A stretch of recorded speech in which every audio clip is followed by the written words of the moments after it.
Salut, c'est Achille et c'est l'épisode numéro 3 sur la colorimétrie. Normalement, c'est le dernier.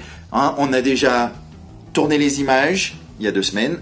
On a équilibré le tout la semaine dernière. Et cette semaine, on va donner une partie que je affectionne particulièrement, une couleur à l'image. Alors, une couleur à l'image, c'est quoi? C'est... Et oui, là, on est un petit peu dans les 300. Voilà, là c'est un petit peu l'image des 300. Ou Matrix. Et oui, Matrix a une colorimétrie qui est bien propre à elle-même. Les verts sont très forts. C'est là que l'on va donner la couleur à l'image.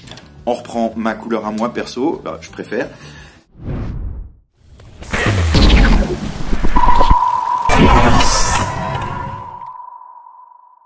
Quand on regarde sur première, on a équilibré nos couleurs. Donc on peut soit appliquer un LUT.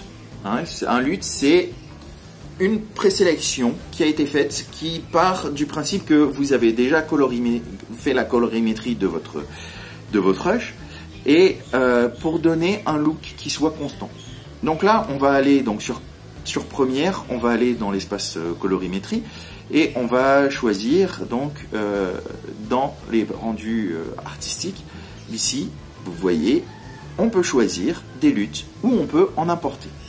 Alors, pour l'instant, il n'y en a pas encore, mais je vais bientôt faire un site internet et je vous mettrai l'adresse en description pour pouvoir aller télécharger des LUT que je mets qui soient soit en fonction de l'éclairage que j'ai actuellement ici, soit l'éclairage que j'ai dans les endroits où je serai, etc.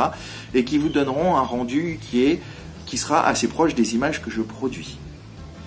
Que ça soit pour du voyage sous les tropiques, parce que la lumière n'est pas la même sous les tropiques et en métropole.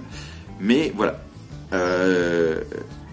c'est une manière d'harmoniser et d'avoir un rendu qui soit, on va dire, assez rapide et assez facile. Vous voyez, là, j'ai une image et d'un coup, voilà, j'ai une autre image. Mais si vous êtes là, c'est que vous voulez aller un petit peu plus loin que juste utiliser des LUT. Donc, pour ça, on va aller et on va travailler sur un calque. Donc, on va rajouter un calque sur la totalité de l'ensemble que l'on veut qui ait cette couleur. Par exemple, vous pouvez vouloir que une scène se passe dans la matrice et soit très verte, et une autre scène se passe dans le passé et est une scène beaucoup plus orangée, voire même quelque chose qui se passe dans le futur et qui soit complètement désaturé, presque en noir et blanc, avec quelques lumières, quelques couleurs comme ça qui ressortent. Tout ça, ça se règle dans la partie avec les roues chromatiques. C'est là que on va mettre, par exemple, que les blancs vont être plutôt chauds ou plutôt froids. C'est là que l'on va choisir que la teinte médium, c'est-à-dire que tout ce qui est à peu près comme je suis exposé actuellement, soit plutôt bleu, vert, rose. Après, voilà, tout ça c'est un enchaînement de petits réglages que voilà, vous faites ici et vous les faites à votre convenance, à votre œil. C'est là que rentre en jeu votre œil et ce n'est plus technique, c'est artistique.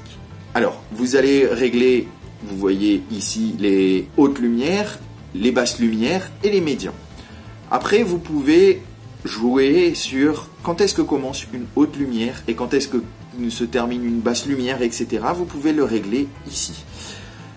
Vous pouvez aussi, je vais prendre, tiens, on va prendre 3 stylos, un rouge, un vert, un bleu.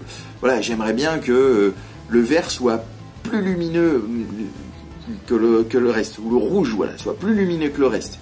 Donc pour ça, on va aller dans les filtres TLC et on va jouer donc soit avec la luminance, soit avec la saturation, et donner du peps à une couleur plus qu'à une autre. Par exemple, si on regarde ça, voilà, là on va donner du peps au rouge, voilà, au bleu, voilà, et au vert. Voilà un petit peu comment on peut choisir d'accentuer, de rajouter du détail sur l'une ou l'autre des couleurs. C'est tout pour aujourd'hui, c'est la fin de la colorimétrie. Il y a encore énormément à dire dessus, mais disons que voilà, vous avez les bases.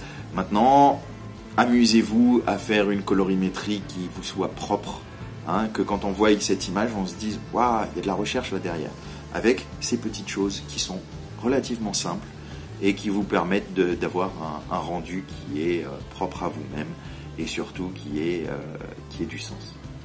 Moi, si ça vous a plu, mettez-moi un petit pouce bleu, ça serait super sympa de votre part, avec un petit abonnement si vous avez aimé cette série, hein, j'en ferai d'autres.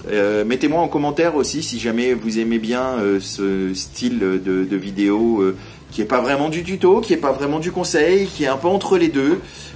Mettez-moi aussi si vous voulez d'autres vidéos dans ce style, donc.